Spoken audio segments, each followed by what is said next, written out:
Allah Maha Pemberi rezeki. Kita nggak boleh khawatir. Kalau kita, apa arti yakin dalam bahasa Arab? Istilahnya apa? Percaya dalam bahasa Arab istilahnya apa? Iman. Iman itu dari bahasa aman yang artinya nyaman, tidak ada rasa gundah, tidak ada gangguan, tidak ada zilzal, guncangan, tidak ada raib, keraguan-raguan, aman. Maka orang yang beriman hatinya aman. Orang yang beriman hatinya tentram. Orang yang beriman hatinya nyaman.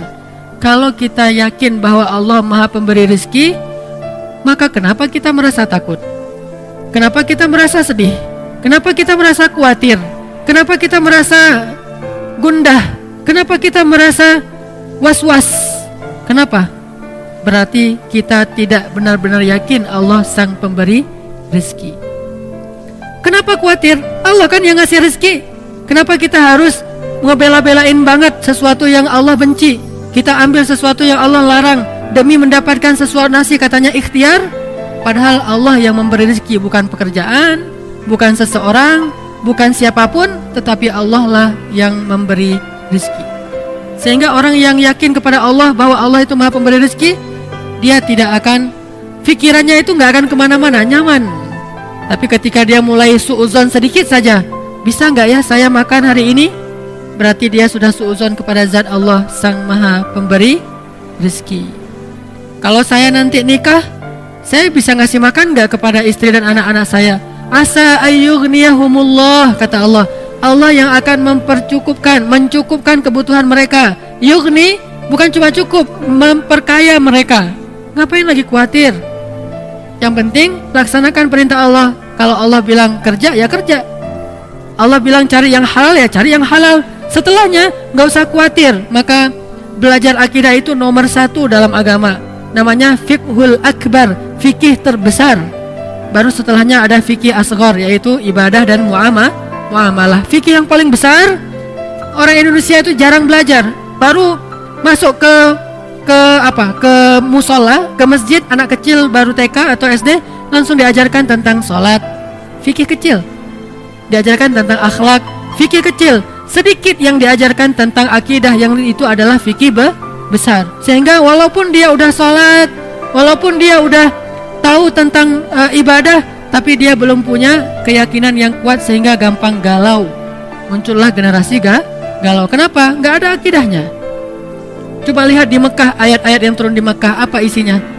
Akidah akhirah, akidah akhirah, akidah akhirah. Iman kepada Allah, iman kepada hari akhir. Itu aja terus isinya. Baru nanti setelah di Madinah muncul sholat yang sudah 5 waktu. Walaupun dia menjelang hijrah ke Madinah, sholat 5 waktu, kemudian puasa, kemudian zakat, kemudian jihad, kemudian menutup aurat, hijab, kemudian haji, umrah di Madinah. Kalau sholat menjelang Madinah, walaupun sholat itu udah ada sejak awal risalah, tapi dikonsep dalam bentuk 5 waktu menjelang ke Madinah.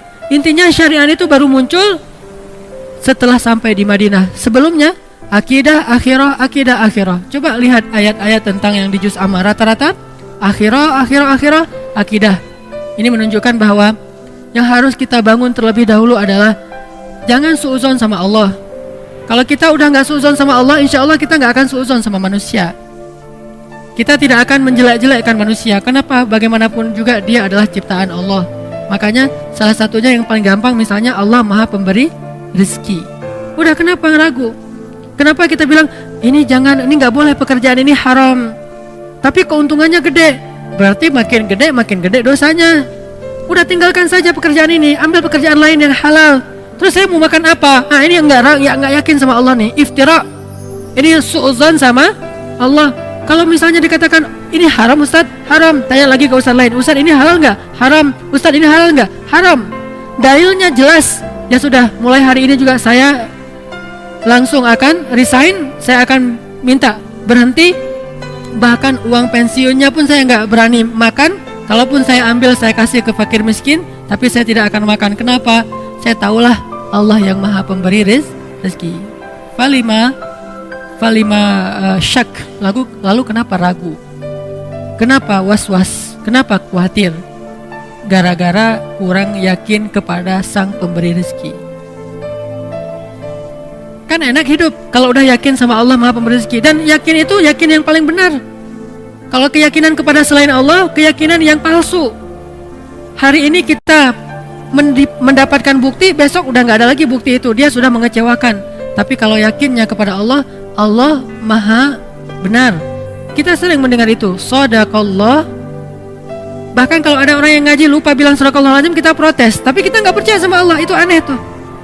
Ada orang ngaji, kan shadaqallahul azim itu bukan bagian dari ayat ya. Jadi kalau kita habis ngaji bisa bilang shadaqallahul azim itu dengan keras atau pelan. Nggak harus shadaqallahul azim, itu kan qori. Kan kita nggak harus gitu. Kita bisa baca misalnya wasa'at masira, shadaqallahul azim, bisa. Atau bareng-bareng shadaqallahul azim semuanya, kan bisa kan? Namanya juga bukan ayat. Kalau lupa dibaca pun tidak dosa. Tapi karena luar biasa ya kita ya, hebat. Kalau ada yang lupa bilang shadaqallahul azim, Ustaz kok tadi nggak pakai shadaqallahul azim? Tapi giliran dikatakan yang tadi Allah Maha Pemberi rezeki, tinggalkan pekerjaan itu. Terus nanti saya makan apa? Mana shadaqallahul azim? Mana yang dia bilang Allah itu Maha benar? Udah gitu terjemahannya salah lagi kan? Maha benar Allah dengan segala firman-Nya. Padahal apa? Maha benar Allah yang Maha Agung. Oh kok gitu Ustaz? Kan udah berpuluh-puluh tahun sejak zaman Soekarno kita udah Maha benar Allah dengan segala firman-Nya. Itulah orang kita, kalau udah jadi kebiasaan nggak mau lagi diubah. Takut dengan perubahan. Dia bilang nggak boleh fanatik. Kenapa fanatik kepada yang nggak benar? Kenapa nggak berfanatik kepada yang benar? Itu aja udah terjemahannya salah. Dan terus kenapa juga harus kalau ada qori itu terus sari tilawah harus perempuan? Mentang-mentang gara-gara istilahnya sari gitu harus perempuan? Shadaqallahul azim. Udah sebelahnya aku berlindung dari godaan setan, nunjuk lagi tuh. Yang terkutuk. Ini kenapa harus gini gitu loh? Aneh kan?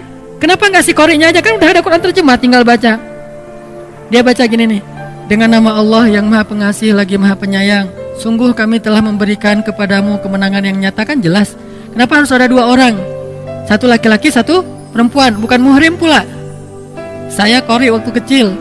Jadi saya sering tampil di televisi malam Jumat, sari tilawahnya perempuan.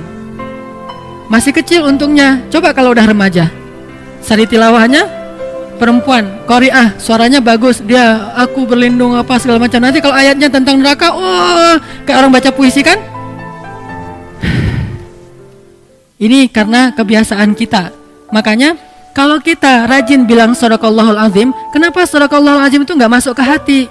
Kenapa cuma di lisan? Shadaqallahul azim, Maha benar Allah yang Maha Agung. Kenapa enggak? Oh benar tuh, memang benar, ayat itu memang benar. Memang Allah Maha Razzaq, memang Allah Maha Rahman, memang Allah Maha Ghafur, memang Allah Wahhab. Jadi kalau misalnya dia belum dapat anak, berdoa lagi, berdoa supaya Allah kasih anak. Udah berdoa, bukan udah, nggak ada cerita udah berdoa, terus berdoa. Kenapa? Kalau nggak dikasih anak nanti dikasih di mana? Di surga. Emang di surga ada anak? Hadis riwayat Tirmidzi, baru aja kemarin saya baca. Kata Nabi, ketika seseorang menginginkan anak di surga, hari itu juga istrinya hamil dan melahirkan tanpa rasa sakit. Hadis riwayat Tirmidzi. Abu Dawud, ketika seseorang menginginkan anak di dalam surga, hari itu juga istrinya hamil dan melahirkan tanpa rasa sakit dan tanpa menghilangkan keperawanannya. Lahir anaknya. Berarti kita punya anak banyak di surga? Punya anak banyak. Makanya gak usah berputus asa, minta aja anak. Rabbi habli minas salihin, Rabbi habli min ladunka waliya, waj'alhu Rabbi radiyya, Rabbi habli min ladunka dzurriyyatan thayyibah, Rabbana hab lana min azwajina wa dzurriyyatina qurrata a'yun. Kok belum Ustaz? Ala inna nasrallahi qarib, innallaha sami'ud du'a, Rabbi habli minas salihin, Rabbi habli minas salihin. Terus saja minta. Kenapa? Allah kita yakin Sami', Maha mendengar. Dan kita yakin, kata Nabi dalam hadis qudsi, Allah berfirman, aku malu kalau melihat hambaku mengangkat kedua tangannya lalu aku tidak mengabulkan doanya, itu aku malu. Maka kalau kita yakin sama itu, terus saja minta. Allah nih pasti malu nih gak ngabulin, Allah beri saya anak, pasti Allah malu, pasti Allah mendengar. Tapi kalau kita bilang Allah dengar gak ya, itu suuzon.